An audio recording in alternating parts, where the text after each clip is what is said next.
मुझे इसलिए अंदर किया कि टीएलपी का रगड़ा निकालना था। अल्लाह का शुक्र है जी कजाफी भाई, अल्लाह ताला ने मौत के मुंह से निकाल लिया है और आपके सामने है। तौहीन मजहब के नाम के ऊपर इतने लोगों को कैद किया हुआ है और उनमें से अक्सर बेगुनाह है। सलाखें तोड़ के आप बाहर तो निकल नहीं सकते, तो हर शख्स ही दिलेरी से ही काटता है जी जेल। मुझे इससे कोई इंटरेस्ट नहीं है कि कोई पॉलिटिकल लीडर जो है वो जेल के अंदर है और मैंने कोई उसकी बाहर आके रिपोर्टिंग करनी है, मुझे तो इससे कोई गर्ज ही नहीं है। लेकिन आपको पता है शाद भट्टी साहब की हमदर्दियां जमात की तरफ हैं और वो मजबूर होते हैं। इमरान खान बड़ी तकलीफ में है। जेल की तकलीफ इससे बड़ी कोई तकलीफ है? आपको अदालतें छोड़ भी दें, यहाँ की जाहिल अवाम तो वो बाकी जिंदगी तो बड़ी मुश्किल की गुजारता है। अस्सलाम वालेकुम नाज़रीन, मुअम्मर कज़ाफ़ी एक मतलब फिर हाजिर है नया दौर के प्लेटफॉर्म से। नाज़रीन, हमारे बड़े ही प्यारे गेस्ट आज हमारे साथ मौजूद हैं, मिर्जा इंजीनियर साहब। अस्सलाम वालेकुम मिर्जा साहब, क्या हाल है आपके? वालेकुम अस्सलाम वरहमतुल्लाहि वबरकातुहू वला हौला वला कुव्वता इल्ला बिल्लाह। अल्लाहुम्मा सल्ली अला मुहम्मदिन व अला आलि मुहम्मद। रब्बि इश्रह ली सदरी व यस्सिर ली अमरी वहलुल उक़दतम मिन लिसानी यफ़क़हू क़ौली। अल्लाह का शुक्र है जी कजाफी भाई, अल्लाह ताला ने मौत के मुंह से निकाल लिया है और आपके सामने है। हमें बड़ी खुशी हुई मिर्जा साहब जब आपकी रिहाई की खबर सुनी हम, और इससे भी ज्यादा अब खुशी हुई आपने हमें टाइम दिया। अब आप हमारे सामने हैं, हम आपसे कुछ सवालात करेंगे। और मिर्जा साहब, आपके पास खुला टाइम है, आप डिटेल में जितना आप चाहें डिटेल में आप जवाब दे सकते हैं। हम आपके जिसे कहें कि सवाल रख देंगे आपके सामने। अच्छा सर, सबसे पहले तो मिर्जा साहब मेरा सवाल है कि जेल तो बड़ी मुश्किल जगह है और कोई अच्छी जगह तो नहीं है, लेकिन फिर भी जेल में सबसे ज्यादा तकलीफ दे क्या वाकया था जिसने आपको बहुत ज्यादा तकलीफ दी, और मुश्किल क्या था जेल में सबसे ज्यादा? देखिए तकलीफ ये होती है जेल में कि आपके लिए टाइम गुजारना बहुत ज्यादा मुश्किल होता है। हम्म। यानी ऐसा बंदा जो कि एक्सट्रोवर्ट है वो अगर कैद तन्हाई में डाल दिया जाए हम्म। तो उसके लिए वक्त गुजारना मुश्किल होता है। ये सबसे ज्यादा तकलीफ दे चीज होती है जेल के अंदर। बिल्कुल। दूसरे नंबर के ऊपर तकलीफ दे चीज इस हवाले से है कि इंसान को अपने रिश्तेदारों के पॉइंट ऑफ व्यू से भी एक गम लाहक होता है कि वो लोग तकलीफ में हम्म। हैं आपकी वजह से। ये चीज हम्म। होती है। बाकी तो जाहिर है अल्लाह ताला की तरफ से आजमाइशें आती हैं, इंसान को उसमें सब्र के साथ काम लेना चाहिए। इन्ना मअल उसरि युसरा, हर मुश्किल के साथ आसानी है, हर मुश्किल के साथ आसानी है। मिर्जा साहब, आप थोड़े दिन नहीं, तकरीबन 100 दिन के राउंड अबाउट काफी टाइम होता है, तो इसमें कोई तो एक वाकया हुआ होगा ऐसा जो आप बताना चाहेंगे, कोई एक खास वाकया के ये चीज वहां पर बड़ी अजीब हुई या अलग चीज हुई जो मैं कभी एक्सपेक्ट नहीं कर सकता था, कोई वाकयात एक बात। जी जी। नहीं, वाकयात तो जाहिर है वहां पे जो भी वाकयात होते हैं वो सारे नहीं होते हैं, आप एक्सपेक्ट ही नहीं कर रहे होते वो वाकयात। तो उसमें मैं अच्छा। कैसे आपको कोई एक वाकया ऐसा सुना दूं। बहरहाल हम्म। तकलीफ दे चीज ये है कि वहां पर यानी लोग जो बेगुनाह कैद हैं उनके हवाले से इंसान को ज्यादा जरा दुख होता है कि तौहीन मजहब के नाम के ऊपर इतने लोगों को कैद किया हुआ है और उनमें से हम्म। अक्सर बेगुनाह है। बिल्कुल। अच्छा सर, आपने मुख्तलिफ चैनल्स में भी बताया और हमने भी सुना, मुख्तलिफ पॉडकास्ट में बताया कि आपके साथ वाली चक्की में इमरान खान थे, तो आप उनकी आवाजें भी सुनते थे और आपने तमाम चीजें भी सामने रखी। तो आपको क्या लगता है, इमरान खान क्या जेल सही काट रहा है जिस तरह राना सनाउल्लाह ने कहा, या उनको वहां पर जिस तरह मौजूदा गवर्नमेंट कहती है कि सारी सहूलतें मौजूद है? देखिए जेल जो है वो बहरहाल जेल है। ये कहना हम्म। कि कोई शख्स जो है वो जेल में महल की जिंदगी गुजार रहा है, ये बड़ी सख्त ज्यादती वाली बात है। अल्लाह ना करे कि किसी हम्म। को जेल की जिंदगी काटनी पड़े। आपको हम्म। अपने घर में भी अगर कैद कर दिया जाए और बाहर से बिल्कुल। ताला लगा के चाबी कोई और ले जाए तो हम्म। आप अपने घर में भी वक्त नहीं गुजार सकते। तो ये कहना कि जेल के अंदर कोई बड़ी अच्छी जिंदगी इस हवाले से होती है तो ये बड़ी सख्त ज्यादती वाली बात है। दूसरी तरफ ये कहना कि जी कोई शख्स जेल दिलेरी से काट रहा है, तो सबके सब लोग दिलेरी से ही काटते हैं। इस वक्त हम्म। ऑलमोस्ट कोई 8,500 के करीब लोग अडयाला में कैद हैं, सब दिलेरी से ही काट रहे हैं। जेल तोड़ के तो कोई बाहर निकल नहीं सकता। कोई सालों में एक वाकया रिपोर्ट होता है कि कोई दिलेरी नहीं दिखाता और वो खुदकुशी कर लेता है, बाकी सब के सब लोग दिलेरी से ही काटते हैं। इसके अलावा कोई ऑप्शन मौजूद नहीं है ना आपके पास, क्या करेंगे? सलाखें तोड़ के आप बाहर तो निकल नहीं सकते, तो हर शख्स ही दिलेरी से ही काटता है जी जेल। बिल्कुल। अच्छा सर, आपने एक इंटरव्यू में कहा कि जो इमरान खान है वो क्रिकेट की बातें करते थे, जो उनके शेफ थे या जो भी थे। दूसरी साइड पर एक और बात भी आपने कही कि वो फ्रस्ट्रेटेड थे या तकलीफ में थे। इस तरह के आपने दो अलग अलग बातें की। इस पर बहुत सारे लोग तनकीद कर रहे हैं, मतलब कि मुख्तलिफ वो लोग हैं, आपने भी ऑलरेडी ये चीजें देख ली होंगी क्या कौन सी बात ठीक है, और इस बात को थोड़ा सा एक्सप्लेन कर दें कि किस तरह ये दोनों बातें ठीक है, तो किस तरह ठीक है?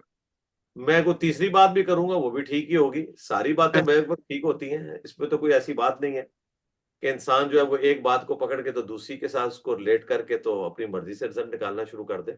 पहली बात आप जरा क्लियर कर लें कि मुझे इससे कोई इंटरेस्ट नहीं है कि हम्म। कोई पॉलिटिकल लीडर जो है वो जेल के अंदर है और मैंने कोई उसकी बाहर आके रिपोर्टिंग करनी है, मुझे तो इससे कोई गर्ज ही हम्म। नहीं है, वरना तो मैं पूरा शेड्यूल बनाता और एक हम्म। एक चीज नोट करता कि आज क्या बात हुई, कल क्या बात हुई, परसों क्या बात हुई। मुझे तो कोई इससे इंटरेस्ट ही नहीं था।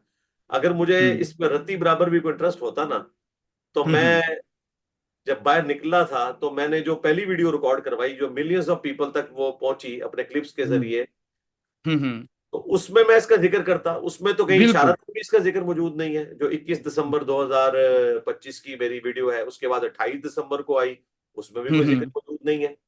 तो मुझे तो कोई इंटरेस्ट हम्म। ही नहीं था कि मैंने इसको टॉपिक बना के डिस्कस करना है। ये तो इरशाद बिल्कुल। भट्टी साहब ने सवाल पूछा था मुझसे, और मैंने उनको पॉडकास्ट से पहले भी अर्ज किया था कि प्लीज आपने खान साहब का मसला नहीं छेड़ना, इसको बिल्कुल। खामखा आप एक पॉलिटिक्स की तरफ लेके जाएंगे। लेकिन आपको पता है इरशाद भट्टी साहब की हमदर्दियां उस जमात की तरफ हैं, हम्म। और वो मजबूर होते हैं कि जब कभी भी कहीं ऐसा मामला हो तो वो खान साहब को बीच में वैसे ही ले आते हैं। तो मैं तो चूंकि एंकर का पाबंद था, तो उन्होंने बात की, जितनी बात थी मैंने कर दी। और इन कैमरा यानी रिकॉर्डिंग से अलावा तो मैंने उनको काफी सारी बातें बताई हुई थी।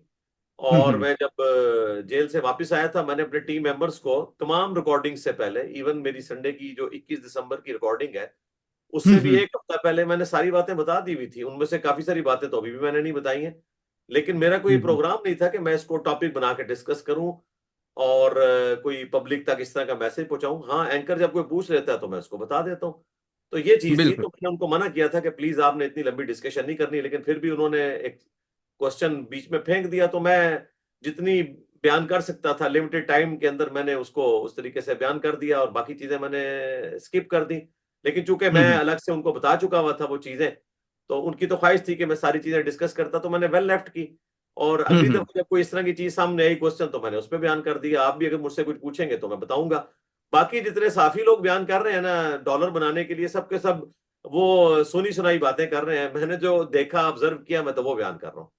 बिल्कुल सर, हम भी ना करते अगर इरशाद भट्टी ने आपसे पूछा ना होता और ये चीज ओवरऑल सोशल मीडिया पर डिस्कस ना हो रही होती। ये ऐसे ही हमारी मजबूरी भी तब भी वहां से शुरू हुई, तब आपने इरशाद भट्टी को बता दिया।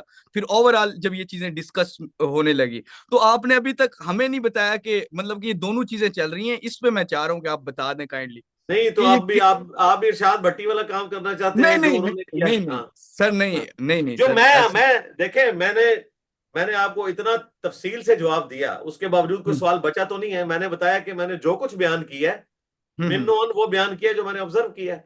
अब मैंने क्या हम्म। बयान किया मैंने बार बार तो नहीं आप लोगों के सामने बयान करना। मैंने जो बयान किया वो उसी तरीके से है जैसा कि मैंने बयान किया।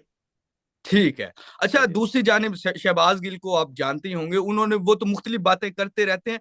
लेकिन मैं सिर्फ आपसे ये पूछना चाहूंगा कि आपने कहा कि इमरान खान बड़ी तकलीफ में है या इस तरह, तो कौन सी बात से आपको लगा कि वो शायद तकलीफ में है?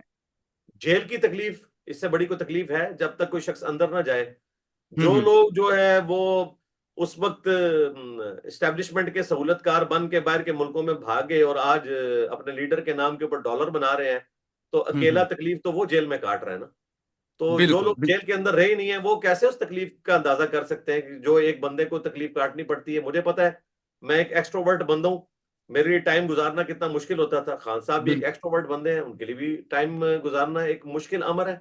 इस एतबार से वो बिल्कुल तकलीफ में है, इसमें कोई शक नहीं है। बिल्कुल बिल्कुल। अच्छा सर, एक तरफ तो जिनकी आप बात कर रहे हैं कि डॉलरों की, वो डॉलर कमा रहे हैं बात करके ये वाली, वो तो सर ये भी कहते हैं कि इमरान खान को जज बुलाता है, वो तो एक्सरसाइज कर रहा होता है, वो कहता है मैं बाद में आऊंगा। तो एक जानिब तो इस तरह का वो तासुर देती है पार्टी के, वो पता नहीं कितने को चिल है अंदर। दूसरी जानिब आप आके ये बता रहे होते हैं कि वो तकलीफ में है। तो इसका मतलब यह है कि ये लोग चाहते हैं कि वो वहीं पे सुकून की जिंदगी गुजारे इन लोगों से दूर, फिर तो ये चाह रहे होंगे ना। अब दोनों बातें तो इनकी कंट्राडिक्टरी है। अब मुझे बताएं, हम्म। अगर ये समझ रहे हैं वो अंदर खुश हैं, तो फिर हम्म। इसका मतलब ये है कि ये उनको अंदर रखना चाहते हैं। ये तो उनसे पूछेंगे वो खुश हैं या नहीं है। तो क्या ऐसा पॉसिबल है कि एक प्रिजनर एक जेल में हो और उसे जज बुलाए और वो कहे कि मैं एक्सरसाइज करके आता हूँ? क्या ये मुमकिन है? आप तो रह के हैं, ओ आपको आइडिया यार, होगा। अल्लाह के बंदे, इन लोगों की गप्पे सुने। वो एक आपके साफी हैं नाम नेहाद, जो ये क्लेम कर रहे हैं, मैं नाम नहीं लेता, बिल्कुल पर्सनल हम्म। बात हो जाएगी। वो कहते हैं जी मैं तो अंदर देख के आया हूँ सारी, मुझे पता है कि उनकी चक्की कहाँ पे है। अल्लाह के बंदो, तुम लोगों को वहां पे कोई जाने देता है? तुम लोग कोर्ट की रिपोर्टिंग करते हो और इतने बड़े बड़े दावे करते हो। मैं अभी अडयाला का एरियल व्यू तुम्हारे सामने रखता हूँ गूगल मैप पे, जरा मुझे बताओ कि कहाँ पे कौन सी चक्की के अंदर खान साहब रह रहे हैं, और किस चक्की का ताल्लुक जो है तौहीन मजहब के केसेस के साथ है, और किन चक्कियों का ताल्लुक जो है वो औरतों की चक्कियों के साथ है। पता ही नहीं है, अभी छोड़ते रहते हैं और वो छोड़ देते हैं। और फिर जो बाहर बैठे हुए यूट्यूबर्स हैं वो कहते हैं जी हमें अंदर से पता चला है। जो लोग अंदर से हो गया, अंदर से कोई नहीं हो गया है जब तक वो अंदर कैद ना हो जाए। तो इनमें से कोई रिपोर्टर कैद नहीं हुआ कि उसे पता हो। मैं कम से कम 10 दफा पैदल वो तमाम रास्ते तय करके मुलाकात के लिए आया हूं, कम से कम 10 दफा। तो मुझे सारे नक्शे का पता है कि कौन सी जगह किस जगह के ऊपर है। जो लोग बाहर से विजिटर जाते हैं वो तो बेचारे एक अलग से कमरे में मुलाकात करके तो साइड पे चले जाते हैं। उनको वहां पे तो नहीं लेके जाया जाता जहां पे कैदी कैद है। तो वो ऐਵੇਂ बैठ के बाहर अंदाजे लगाते रहते हैं, तखमीने लगाते रहते हैं। वो जो अक्सर आप सुनते रहते हैं कि जी 35 अप्रैल को, या 39 मई को, या 46 जून को जो है खान साहब बाहर आ जाएंगे, ये उसी किस्म की जो है इनकी गप्पे हैं। 35 तो तारीख होती कोई नहीं है, ना 46 होती है, ना 39 होती है। ठीक है, बिल्कुल मैं समझ गया था आपकी बात को।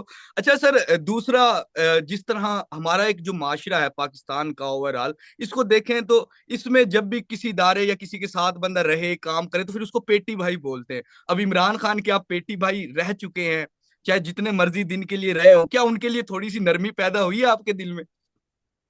नहीं, मेरे दिल में तो हर बंदे के लिए नरमी है। जो भी शख्स तकलीफ में जिंदगी गुजार रहा है उसके लिए नरमी है। मेरे दिल में कोई सख्ती नहीं है। रहा हमारा सख्ती वाला मामला किसी के साथ इख्तलाफ, कोई मजहबी तौर पे या पॉलिटिकली कोई इख्तलाफ, उसका ये मतलब नहीं है कि वो दिल में सख्ती। मेरे दिल में कोई सख्ती नहीं किसी के लिए मेरे भाई, ना किसी के लिए कोई एक्स्ट्राऑर्डिनरी नरमी मौजूद है। बिल्कुल बिल्कुल।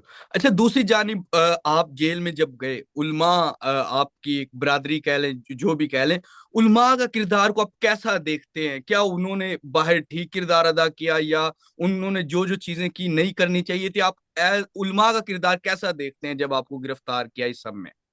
देखें, जो उलमा हक के लिए खड़े हुए और उन्होंने इस चीज को पेश नजर रखा कि कल को उन पे भी इस तरह का बुरा वक्त आ सकता है कि तौहीन मजहब के कवानीन उनके खिलाफ इस्तेमाल किए हम्म। जाएंगे, उन्होंने हक का साथ दिया।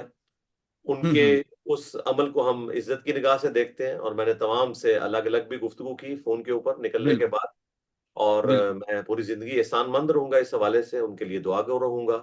अंदर भी मुझे जब पता चलता था, जो लोग हक के लिए आवाज बुलंद कर रहे थे, खा वो उलमा में से हों, सहाफियों में से हों, या सोशल मीडिया पे जो इन्फ्लुएंस रखने वाले लोग हैं उनमें से हों, सबके लिए मैं दुआएं करता था, आज भी करता हूँ, इंशाल्लाह मरते दम तक करूंगा।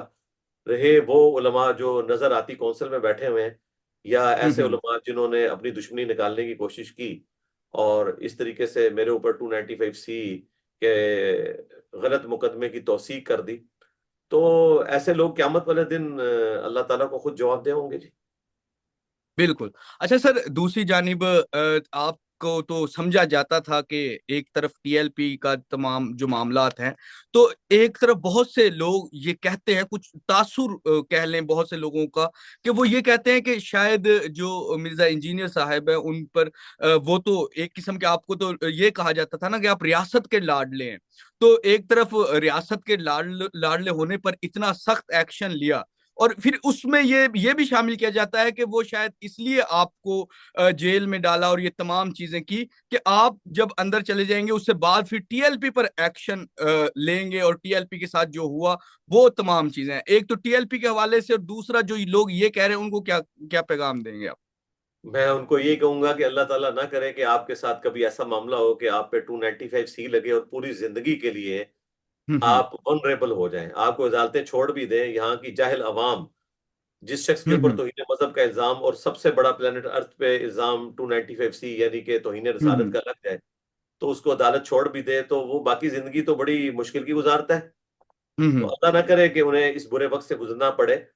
रहा ये हम्म। मामला इनका कि जी मुझे इसलिए अंदर किया कि टीएलपी का रगड़ा निकालना था, तो भाई अंदर करने के लिए तो फिर नजरबंदी काफी थी ना, इतनी बड़ी दफा क्यों बिल्कुल। ठोक दी?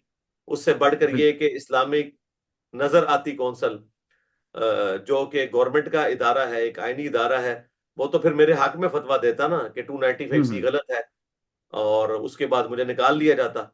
तो ऐसा तो नहीं हुआ, हमें रिलीफ तो अदालतों से मिला है, और वो भी इतना घिसट घिसट के। 2 दफा तो बेल रिजेक्ट हुई, एक दफा हाई कोर्ट से भी केस वापस हुआ। इतनी मुश्किल से हमने स्ट्रगल करके तो बेल हासिल की है, और मामला तो अभी भी सब जुडिसी है। बिल्कुल बिल्कुल।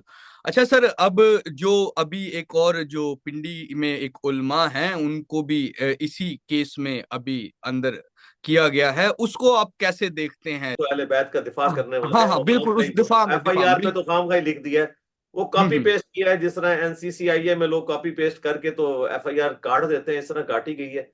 मैं तो इस किस्म हम्म। की किसी भी तौहीन मजहब की एफआईआर जो किसी भी स्कॉलर के खिलाफ होती है, जो कि दीन का काम कर रहा है, इसका बिल्कुल मुखालिफ हूं। अगर आपको किसी से इल्मी इख्तलाफ है तो इल्मी तरीके से उसकी गलती उस पर वाजे करें।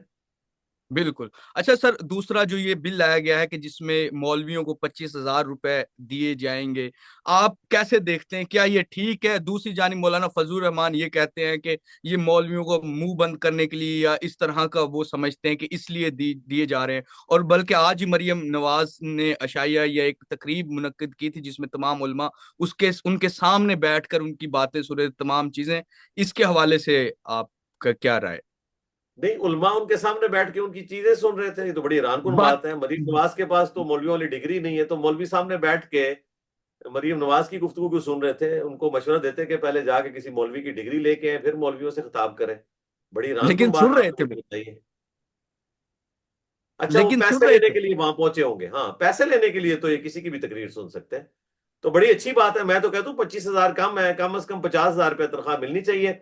और उसके बाद फिर गवर्नमेंट का काम है कि वो तकरीर लिखी लिखाई इनको दे, जिस तरह सऊदीया में और मलेशिया में होता है, ताकि इधर उधर बैठ के जो कहानियां, बुजुर्गों के झूठे वाकयात और फिर वाराना गुफ्तगू करते हैं, इसकी बजाय लोगों को कुरान और सुन्नत सिखाएं। तो बहुत अच्छी बात है। मैं तो कहता हूँ ये सारी मसाजिद जो है गवर्नमेंट के अंडर आ जानी चाहिए। बिल्कुल सर, ये जो टीएलपी के साथ हुआ है, इसको आप कैसे देखते हैं? टीएलपी की जो मजहबी एक्टिविटीज थी, तौहीन मजहब का इल्जाम लगा के लोगों को वनरेबल करना, मैं तो शुरू से इसका मुखालिफ हूँ। उस वक्त हम्म। से मुखालिफ हूँ जब हमारी स्टैब्लिशमेंट ने इनको 2017 में गोद लिया हुआ था। मैं तो उस वक्त से हम्म। कह रहा था कि यार ये आप लोगों ने एक अजाब पाल लिया। अल्लाह का शुक्र हम्म। है कि इनको अब ख्याल है। रहा उनका जो पॉलिटिकल मामला है, तो उसके तो मैं बिल्कुल खिलाफ हूं कि किसी भी पॉलिटिकल जमात के ऊपर पाबंदी नहीं लगनी चाहिए। हाँ, अगर वो हम्म। अपनी मजहबी इस किस्म की एक्टिविटीज से तौबा कर ले, जिसमें वो लोगों को वनरेबल करते हैं, लोगों पे तौहीन मजहब के इल्जाम लगाते हैं, उनकी जिंदगी मुश्किल बनाते हैं, इससे तौबा करके एक अच्छे बच्चे बन जाएं और एक अच्छी सियासी जमात बन जाएं, जिस तरह बाकी हम्म। मजहबी जमातें हैं। देखें, जमात इस्लामी भी है, वो इस किस्म की कोई हम्म। हरकत नहीं करते। किसी जमाने में जमात इस्लामी भी इस किस्म की ऊटपटांग हरकतें करती थी, लेकिन अब काफी अरसे से वो दुरुस्त हो चुके हैं। JUIF है, वो भी तो मजहबी जमात है। इसी तरीके हम्म। से जमीयत उलमा पाकिस्तान है, वो भी मजहबी जमात है। तो इस किस्म की अगर मजहबी जमातें हों तो हमें कोई हर्ज नहीं है, लेकिन ऐसी मजहबी जमात जिसमें आप लोगों के ऊपर तौहीन मजहब के इल्जाम लगाएं, और आप कहें कि आप जो है वो इश्क रसूल के ठेकेदार हैं, बाकी सब के सब पाकिस्तान में गुस्ताखे रसूल बैठे हुए हैं। हालांकि आपका हाल ये है कि आपके बुजुर्गों ने अपने नामों के कलमे पढ़ाए हुए हैं, और आपके उलमा ने उन कलमों का दिफा किया हुआ है मुनाजरों के अंदर। गुस्ताखाना इबारतें लिखी हुई हैं आपके बुजुर्गों की किताबों में, आज तक प्रिंट हो रही हैं, और आप उनकी हराम की कमाइयां खा रहे हैं। और जो बंदा आपको रसूलुल्लाह सल्लल्लाहु अलैहि वसल्लम के साथ जोड़ता है, एक रड्स पढ़ के कि मेरे नबी सा है ही कोई नहीं, तेरे बाबे ते शाही कोई नहीं, उसके ऊपर आप तौहीने रिसालत का इल्जाम लगा देते हैं। तो ये आप जिल्लत ही कमाएंगे इससे। बिल्कुल। नाज़रीन, मिर्जा इंजीनियर साहब हमारे साथ मौजूद थे और उनसे हमने बड़ी डिटेल गुफ्तगू की। जो हमारे सवालात थे हमने उनके सामने रखे, और हर तरह जिस तरह वो खुले जवाबात देते हैं, ओपन डिबेट के हामी भी हैं और करते भी हैं, इसी तरह उन्होंने आज भी जवाबात दिए। फिलहाल के लिए नाज़रीन, नया दौर से मोहम्मद कजाफी को और मोहम्मद अली मिर्जा इंजीनियर साहब को इजाजत दीजिए। खुदा हाफिज।